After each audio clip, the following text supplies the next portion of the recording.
great to see all of you come in on such a stormy day. What? Oh, no, I don't. Oh. That's right, I speak louder than she does. Yeah, You're down there. You're not gonna miss anything if you can't hear what I say, don't worry about it. Bev, may I have would you give the report on yesterday's concert? So yesterday, we were here, you had a lovely concert with a pianist and a violinist, Stella Lefty and Martha, I forget about it. But we had a full house. And we made over 1,007 dollars. We're very and we're here and look forward to seeing you our next program. Thanks, Ben. It was really a lovely afternoon. Are there any other announcements? No other announcements? Okay, I would like to thank the Hospitality Committee today.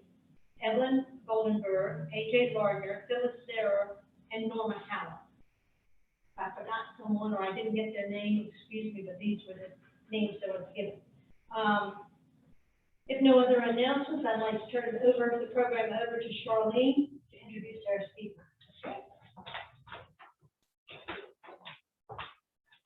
Good afternoon, everyone. Will you be sure that your cell phones are off before we begin? Thank you.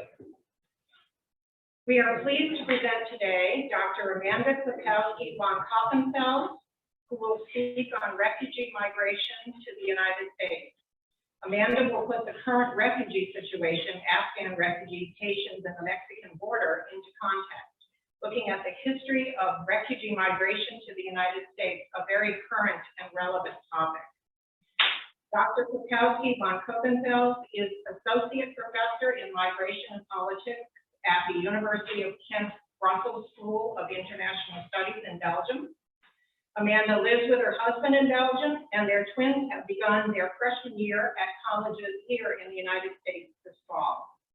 She is on sabbatical and living in Montague, and we are delighted to have her. She came to us very quickly when we had a very unfortunate situation happen with one of our speakers who got gravely ill. So let's welcome Amanda.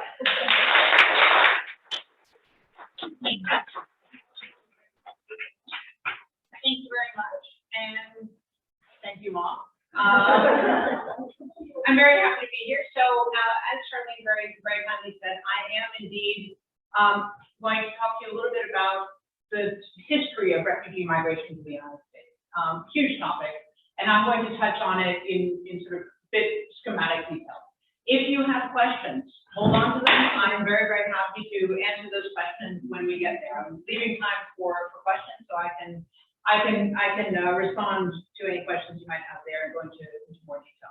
So one of the things that you're hearing about in the news, aside from COVID, which I think we're all kind of overhearing about one more case number or not, but do get your boosters, is that Afghan refugees are being resettled in the United States right now.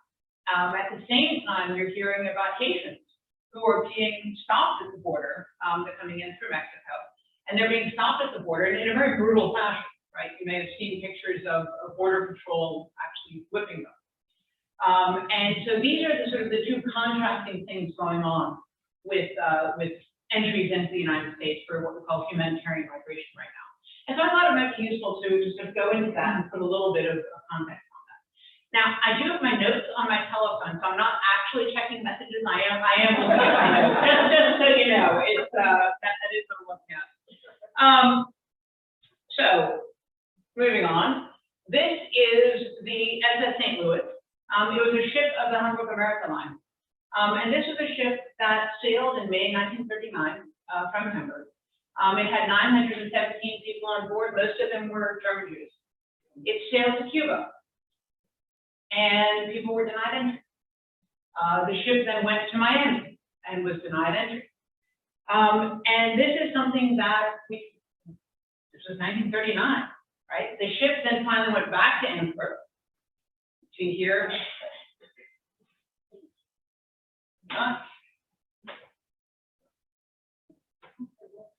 Give me a click. There we go. All right. So Cuba has ordered the liner ends, and they're already being held refugees at this point, but they have nowhere to go. And so they're sent back to Antwerp. France, Holland, and Belgium agreed to take the refugees, and this, of course, was 1939. Many, of course, did not survive. And so this was in 1939. Then we fast forward to the 1970s. Sorry, I'm getting ahead of myself. So my question is, why did this happen, right? The United States is a country of immigration, allegedly, right? Is this a country of immigration? A wonderful scholar named R.C. Goldberg argues that it's always been a highly selective country of immigration. That yes, it's been a country of immigration, but it has picked and chosen whom it wants. And he's talking about that from very personal history. That for him, his parents had wanted to come to the United States in the 1920s. They were Jewish from Eastern Europe.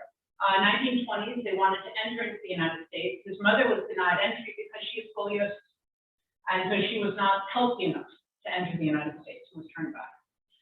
They spent the war, World War II, in Belgium and did survive. And then he and his family came to the United States, and he became a migration scholar. And he wrote a wonderful book called Talking About the United States as a Selective Country of Immigration, and not the sort of myth of immigration that we know of it as we think of the United States as this welcoming country. So this is when we look at this, what was going on is that you see, this just talks about migration from Germany, Poland, and Central Europe. And you see a drop here from the 1920s to the 1940s. And what was happening there, I don't think so, there we go, was the National Origins Quota Act in 1921 and 1924. And what this was is that anti-immigrant sentiment had gone so strong that in 1921, very strong restrictions were put on migration. So that you can see between 1920, you see it dropping until 1921, 24 is restricted until 1965. And what that said was that it looked at the census from 1910 and then later from 1890 and looked at a particular very small percentage. So if there were X number of Germans in the United States as of 1910, then 2% of that number could come in every year. So there were quotas, and there were very specific visas. So these Germans who were on the German Jewish passengers on that St. Louis, they couldn't come in because the quota was full. So there was no humanitarian way of people entering the United States at this point. In 1939, the United States issued 27,000 visas to German citizens. And there were 240,000 people on the waiting list that year. And so this is a real contrast, right? And so those on the SS St. Louis did not have entry visas. They had hoped to go to Cuba and to wait in Cuba until their time came up. But Cuba wasn't accepting people who did not already have a U.S.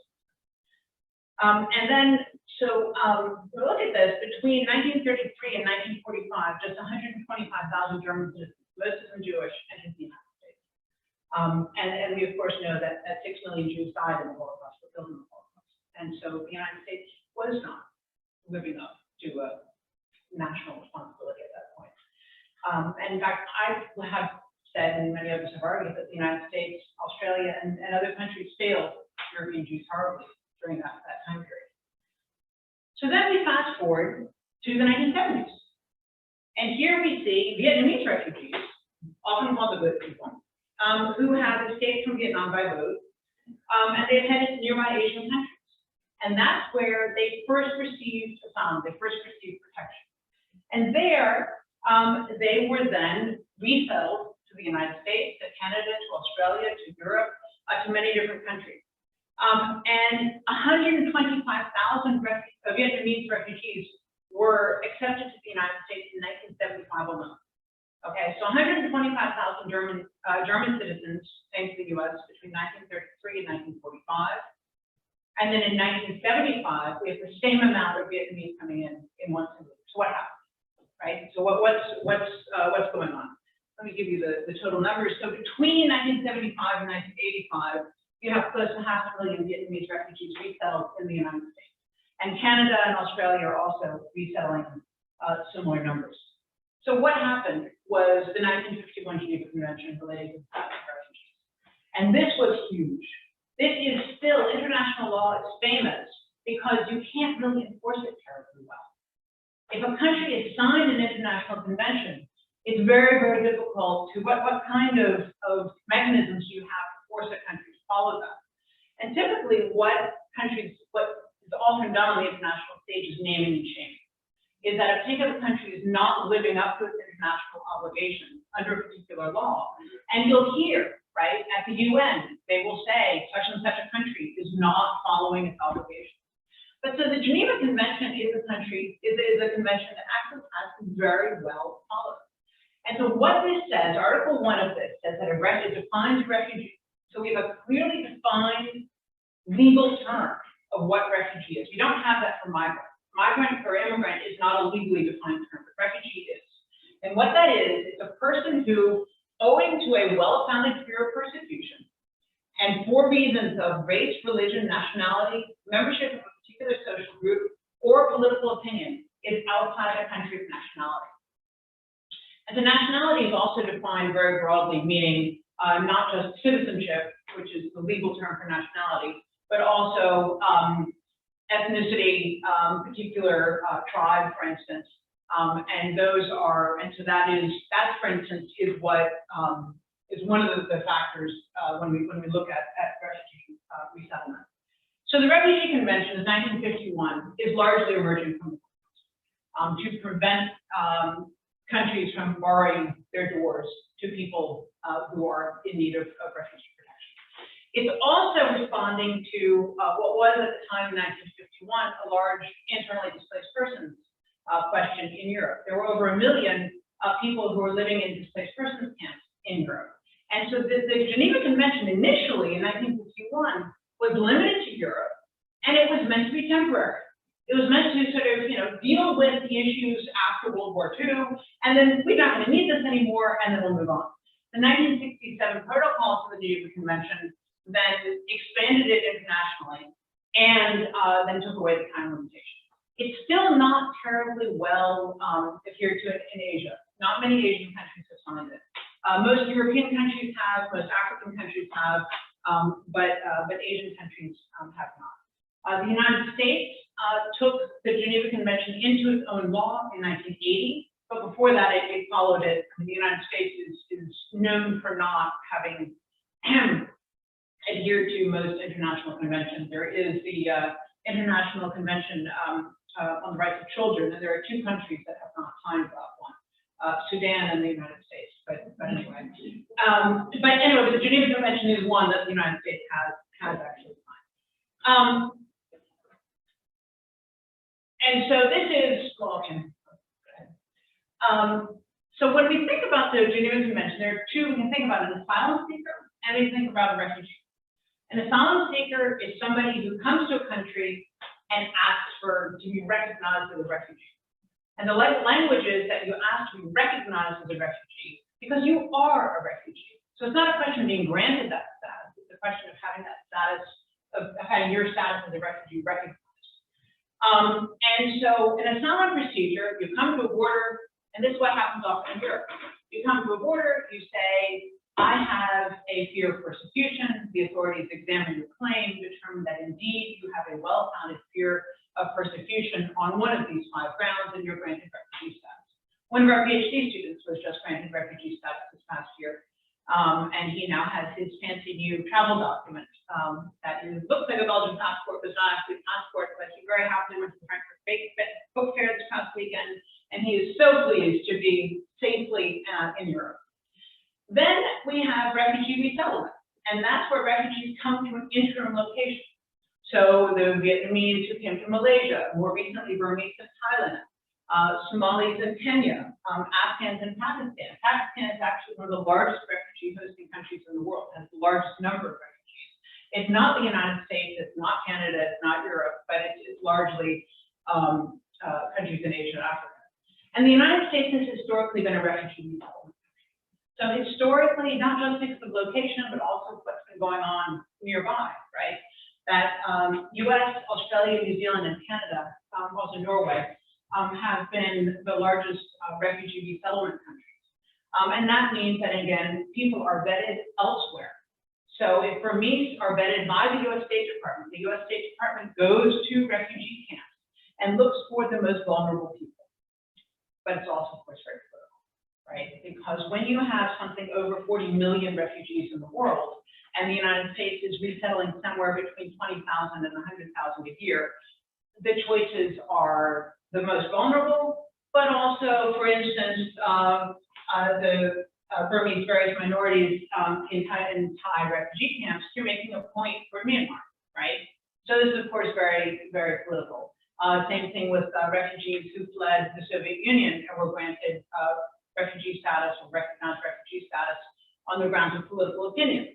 That was also very much an anti-communist statement that was being made by this.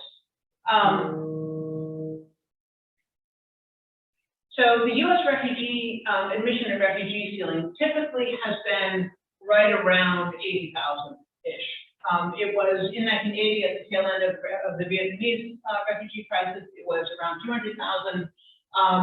Trump lowered it to about 20,000, but Obama had wanted to make it 110, and Biden has now raised it up again above 100. And so this is something that this has really been part of the United States. The origins of where people come from has changed very much over the last 30, 40 years, again, making a political point, and where there's a particular crisis.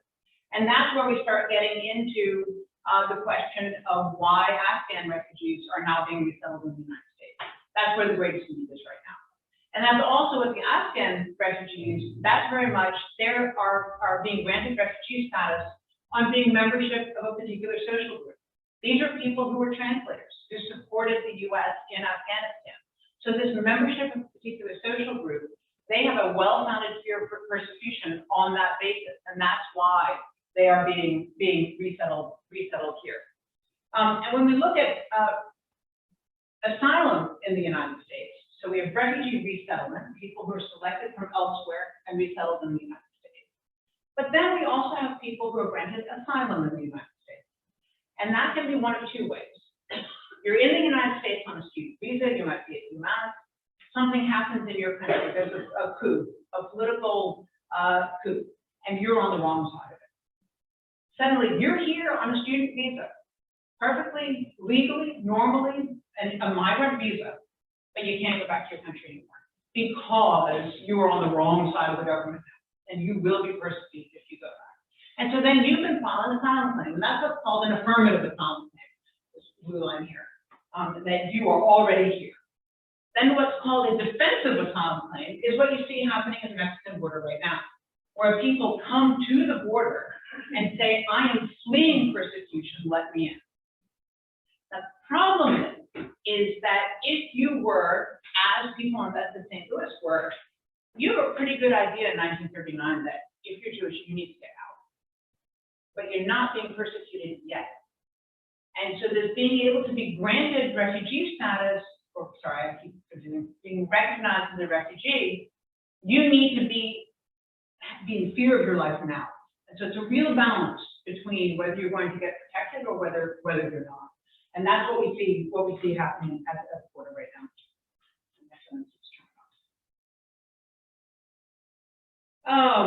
So we have seen a big increase in this number of defensive cases, but this is new for the United States. This is something that even just 30 years ago, we didn't see this going on. We're a resettlement country. And this is something that migration policy moves very, very slowly. That this is something that countries guard their borders really fiercely.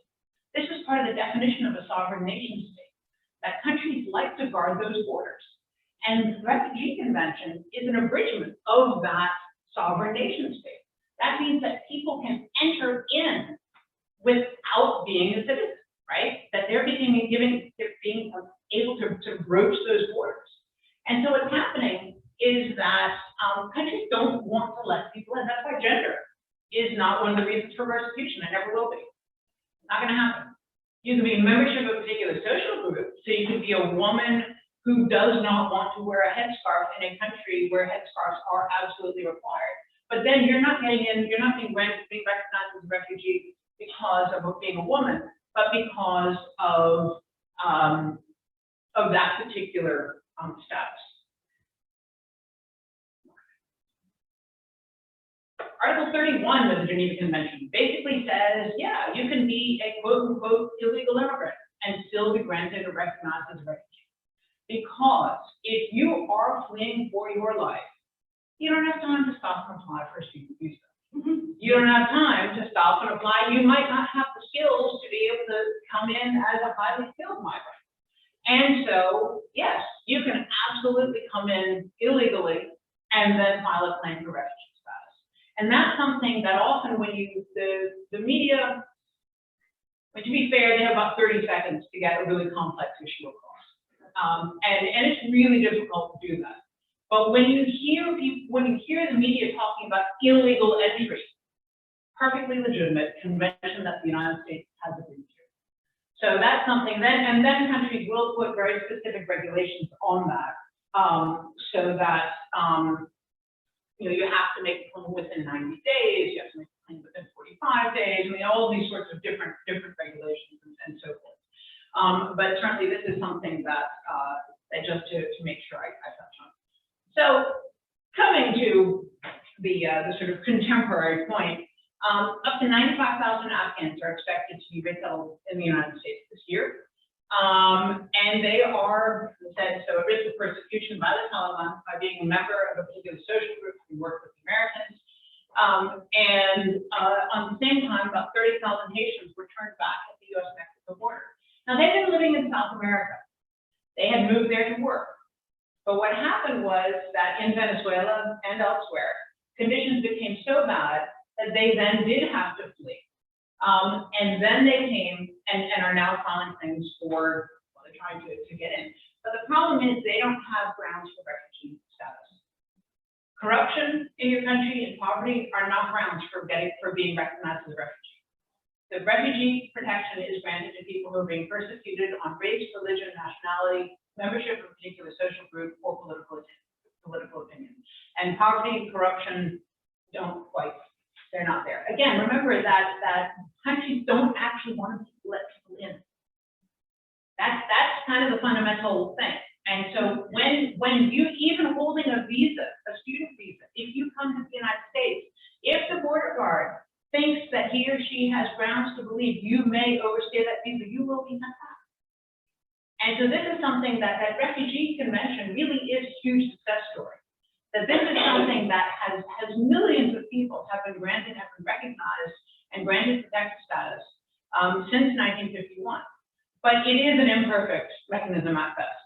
And so Afghans they're either coming in as refugees or what's called a special immigrant visa, where protection is granted and recognized that's needed, and we're a Haitian migrant. There is one other thing, which is that if you are not this affirmative asylum, where if a coup happens in your country, for instance, and you're on the wrong side of that coup, you can be granted refugee status, recognized as a refugee, or as what's happened with Haiti, what happened in El Salvador, a bunch of different countries, Montserrat, when there's a volcano, if you're already in the United States, you can be granted temporary protected status, meaning that you can stay here and until things are better in your country. But you cannot enter on that temporary protected status. I will stop there and very happy to answer any questions. Thank you.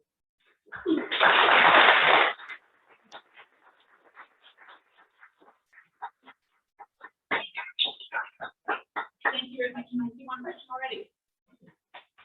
You are United States citizen and you're living in Belgium. What is your status? I recently became a Belgian citizen.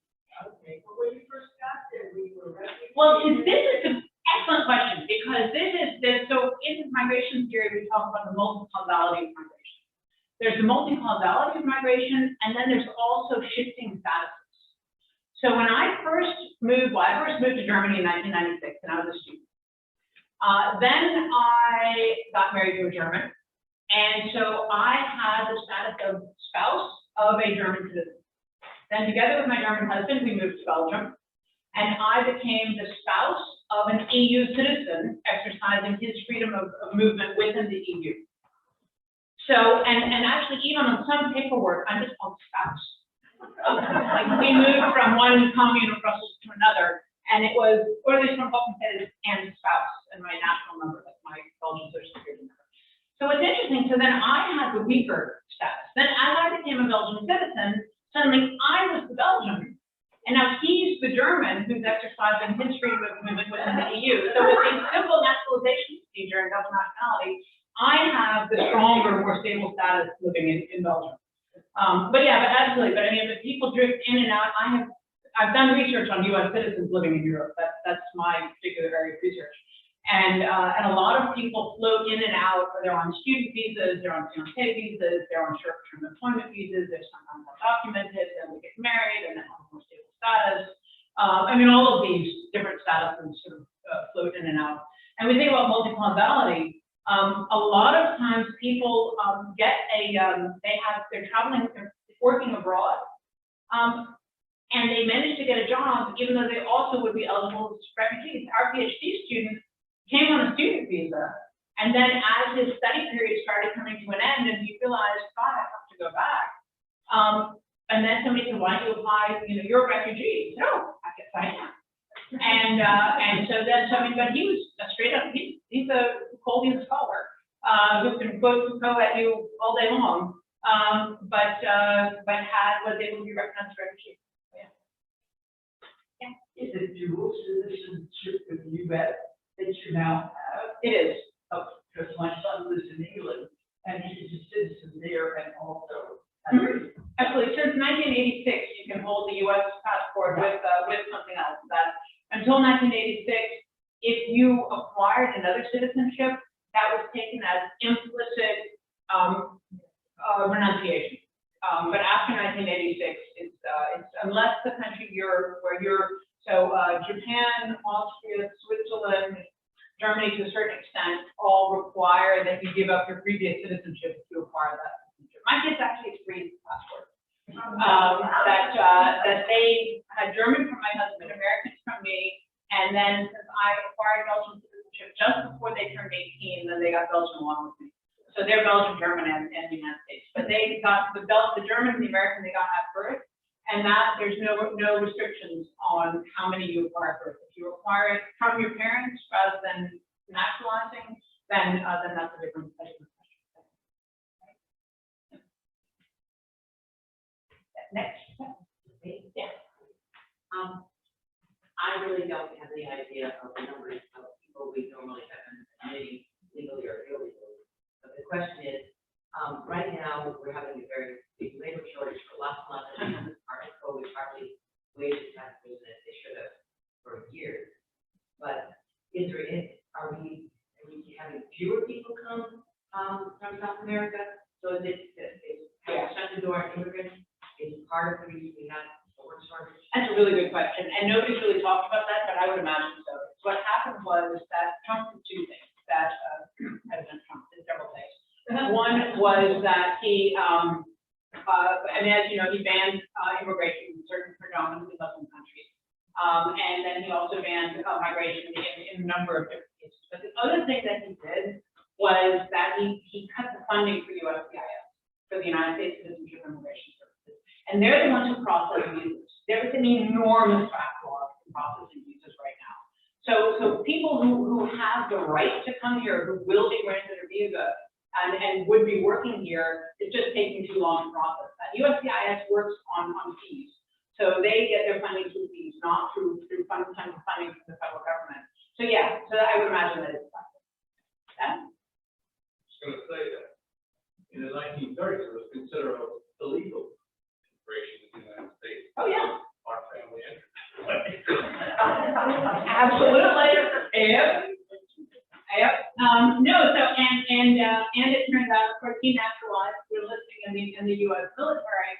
And that was every time I thought it was been around so long. That was something that was indeed, he probably enlisted in the military, your father, my grandfather, probably enlisted in the military in order to become a U.S. citizen, because that was a policy that was introduced in 1944, specifically to get more people into the military, including undocumented migrants. But yeah, between 1921 and 1965, it was very difficult to come into the United States. And that's, and that was something that a lot of people entered illegally or weren't able to enter at all. But yeah, yep, absolutely.